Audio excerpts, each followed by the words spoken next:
नमस्कार. मी श्री प्रमोजी गणपत सस्ते ॲट प्रगती चळवळ. आज आपण पाहत आहात ॲट प्रगती चळवळवरती एका अत्यंत महत्त्वाच्या पण खूप कमी चर्चेला जाणाऱ्या विषयावर मन मोकळेपणाने संवाद साधणार आहोत.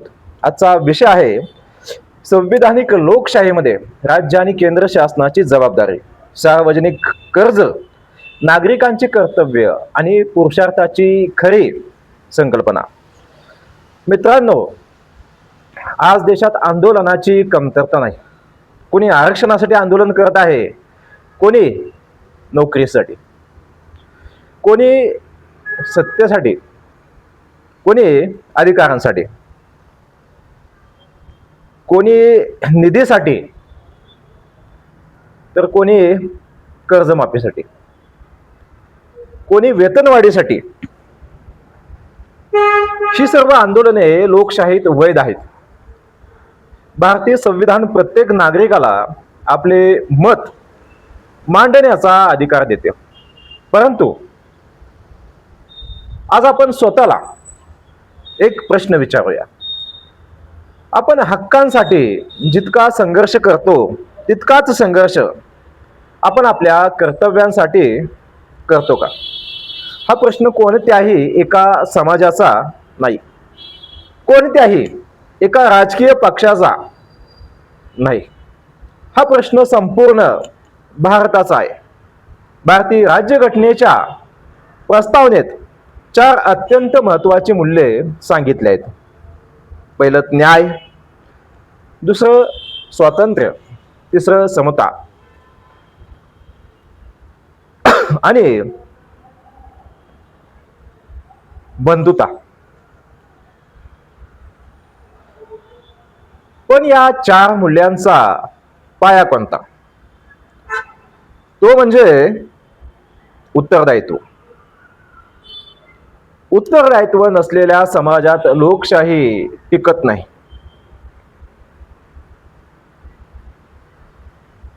आज आपण सरकारकडे अपेक्षा ठेवतो आणि ते नेहमीच ठेवतात लोक. मग ते कुठलंही राज्य शासन असो, कुठलंही केंद्र सरकारचं, कुठल्याही पक्षाचं सरकार असो. रस्ते द्या, पाणी द्या, वीज द्या, रोजगार द्या, आरोग्य द्या, शिक्षण द्या,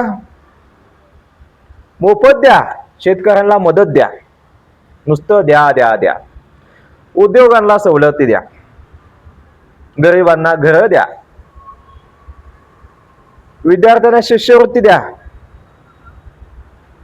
हे सर्व योग्य आहे, द्या म्हणणं योग्य आहे, हक्क आणि अधिकार. पण हे सर्व पैसे येतात कुठून? सरकारकडे स्वतःची कोणती जादूची तिजोरी नाही. सरकारचा पैसा म्हणजे जनतेचा पैसा. करांच्या माध्यमातून, शुल्कांच्या माध्यमातून पावशेर तेल जरी घेतलं तर त्यातून कर आकारला जातो आणि गरज पडल्यास कर्जाच्या माध्यमातून.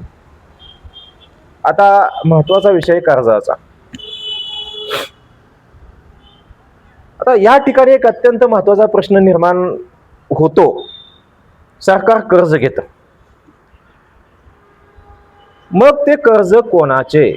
सरकार कर्ज घेतं म्हणजे ते कोणाच्या जीवावरती घेतं आणि ते कर्ज फेडायचं कुणी? ते कर्ज कुणाचं आहे? मुख्यमंत्र्याचं आहे का? पंतप्रधानाचं आहे का? मंत्र्याचं आहे का? अधिकाऱ्यांचं आहे का? की आपल्या सर्वांचं आहे? ते कर्ज फेडायचं कुणी? उत्तर अगदी स्पष्ट आहे. सरकार आपल्या नावाने कर्ज घेत असले तरी त्या कर्जाची अंतिम जबाबदारी संपूर्ण राष्ट्राची असते. म्हणजे कामाला ठेवलेले नोकर जे आहेत ते आपल्या नावावरती कर्ज घेतात साहेब. आता ती संपूर्ण राष्ट्राची जबाबदारी. आता कारण सांगतो तुम्हाला, सरकार बदलतं पण राष्ट्र कायम राहतं. आज भारतावर लाखो कोटी रुपयांचे सार्वजनिक कर्ज आहे. आकडेवारी बघा तुम्ही, गुगलला टाकून लगेच येते. महाराष्ट्रासह अनेक राज्यावरही मोठे कर्ज आहे. म्हणजे फक्त महाराष्ट्रावरच नाही, सगळ्याच राज्यांवरती कर्ज आहे. पण कर्ज म्हणजे नेहमी संकट असते का? आता हा प्रश्न महत्वाचा आहे. तर नाही. जर कर्जातून, आता जे कर्ज घेतले अब्जावधी कोटी रुपयाचं, जर त्या कर्जातून महामार्ग उभे राहत असतील, रुग्णालये उभे राहत असतील, शाळा उभ्या राहत असतील, सिंचन प्रकल्प पूर्ण होत असतील, रेल्वे, बंदरे, आता या सगळ्या सार्वजनिक मालमत्ता आहेत त्या, मेट्रो, डिजिटल सुविधा,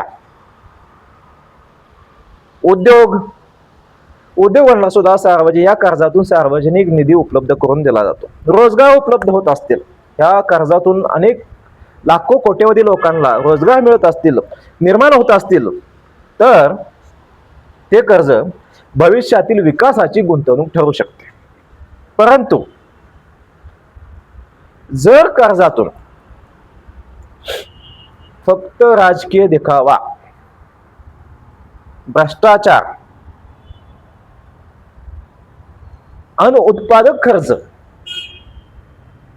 आणि अपूर्ण प्रकल्प निर्माण झाले, तर त्याचा भार पुढच्या पिढ्यावर पडतो. म्हणजे मला आता एक मुद्दा महत्वाचा मांडायचा आहे. मित्रांनो, वारीच्या बॅनरबाजीमध्ये 3-4 कोटी रुपये आमचे मित्र जे आहेत, लय वारिनेवाले न्यूजवाले, त्यांनी तो मुद्दा उठवला. 3-4 कोटी रुपये काहीतरी शासनाने नुसती जाहिरात बाजीवरती उधळलेले आहेत.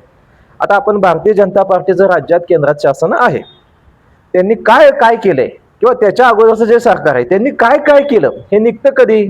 ते सरकार गेल्यानंतर, दुसरं सरकार आल्यानंतर भाषणामध्ये, घोषणामध्ये हे मुद्दे आपल्याला पाहायला मिळतात. पण ऍक्च्युली ते सगळं कुणाच्या बोकांडी पडते? तर आपल्या. ते कर्ज आपण फेडायचंय, यांनी कर्ज काढायचे, ह्याची विल्हेवाट लावायची. कुठं लावायची? कुठल्याही पक्षाचं सरकार असो, पण त्याची विल्हेवाट बरोबर ते लावतात.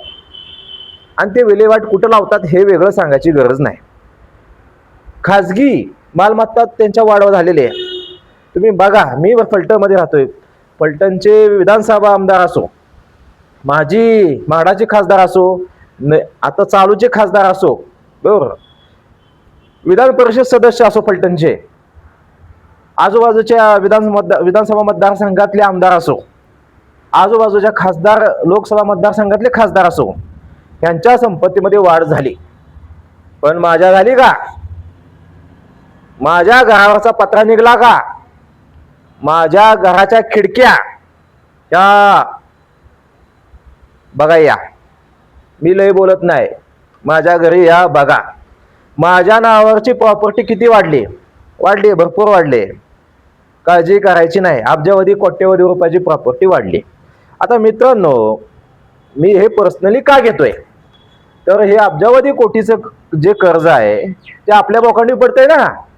आता आज आपण सरकारला प्रश्न विचारतो, आणि विचारला पाहिजे. संविधानाने आपल्याला तो अधिकार दिलेला आहे. लोकशाहीमध्ये सरकारला प्रश्न विचारणे हा नागरिकांचा अधिकार आहे. पण लोकशाही केवळ प्रश्न विचारण्यावर चालत नाही. नुसता प्रश्न विचारून चालेल का? नाही. तर लोकशाही उत्तरदायी नागरिकावर चालते. म्हणजे आजचं पोट भरलं की उद्याची काळजी करायची नाही, अशा नागरिकावरती चालत नाही. मग विषय काय आहे? तर भारतीय संविधानाने आपल्याला मूलभूत अधिकार दिलेले आहेत. पण त्याच संविधानाच्या कलम 51 मध्ये मूलभूत कर्तव्यही सांगितलेले आहेत. देशाचे संरक्षण करणे, म्हणजे जसं आपण आपल्या बायका पोरांचं संरक्षण करू शकतो, आई वडिलांचं संरक्षण करू शकतो, आपली प्रॉपर्टी जी आहे तिचं संरक्षण करू शकतो, तसं देशाचंही संरक्षण करणे हे आपलं कर्तव्य आहे. सार्वजनिक संपत्तीचे संरक्षण करणे, वैज्ञानिक दृष्टिकोन ठेवणे, बंधुता वाढवणे, आणि सर्वात महत्वाचं महिलांचा सन्मान राखणे, पर्यावरणाचे संरक्षण करणे, संविधानाचा आदर करणे, ही सुद्धा प्रत्येक नागरिकाची जबाबदारी आहे. जशी प्रत्येक नागरिकाची आहे तशी माझी सुद्धा आहे, तुमची सुद्धा आहे. आता आज आपण विचार करूया, देश बदलण्याची जबाबदारी देश बदलण्याची म्हणजे ह्या देशातनं त्या देशात जाणे नव्हे. नाही तर विजा काढून ह्या देशातनं त्या देशात गेले की देश बदलतो. देश बदलण्याची जबाबदारी फक्त पंतप्रधानाची आहे का, फक्त मुख्यमंत्र्याची आहे का, फक्त आमदार खासदाराची आहे का? तर हा प्रश्न निश्चितपणे नाही आहे. देश उभा राहतो जेव्हा नागरिक ती कर्तव्य प्रामाणिकपणे स्वीकारतो. नुसती स्वीकारणं उपयोग नाही, ती प्रामाणिकपणे स्वीकारावी लागतात. आज अनेकदा आपण म्हणतो सरकार काहीच करत नाही. काय केलं पाहिजे सरकारनं? सरकार काही करत नाही. पण मी एक असा प्रश्न विचारतो, आपण वाहतुकीचे एक साधा प्रश्न आहे, वाहतुकीचे नियम पाळतो का? आपण कर वेळेवर भरतो का? आपण मतदान करतो का? आपण सार्वजनिक मालमत्तेचे संरक्षण करतो का? आपण भ्रष्टाचाराला नकार देतो का? आपण आपल्या गावातील ग्रामसभेला उपस्थित राहतो का? जर नाही तर लोकशाही अपूर्ण राहते. मित्रांनो, लोकशाहीमध्ये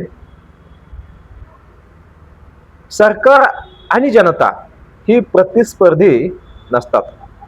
दोघेही राष्ट्र निर्मितीचे भागीदार असतात. सरकारचे कर्तव्य आहे सुशासन देणे आणि नागरिकांचे कर्तव्य आहे सुजाण नागरिक म्हणून त्या व्यवस्थेला सक्षम करणे. आजच्या भागात म्हणजे आजच्या भागाचा शेवट एका विचाराने करू इच्छितो. हक्कांची मागणी करणारा समाज लोकशाही निर्माण करतो. हक्क मागणं हे अनैतिक नाही, पण कर्तव्य स्वीकारणारा समाज लोकशाही टिकवतो जर तो त्याचं चारित्र्य नैतिकतेने भरलेलं असेल तर. पुढील भागात आपण भारतीय तत्वज्ञानातील पुरुषार्थ, देवऋण, पितृऋण, मातृऋण, देशऋण आणि धर्मऋण या संकल्पना समजून घेऊ. तसेच वर्ण व्यवस्थेच्या ऐतिहासिक संकल्पना आणि भारतीय संविधानातील समता याचा परस्पर संबंध शांत, अभ्यासपूर्ण आणि वस्तुनिष्ठ पद्धतीने पाहू. आजच्या पुरतं एवढंच. धन्यवाद. मी श्री प्रमोदजी गणपत सस्ते. पुन्हा भेटूया प्रगती चळवळ सोबत.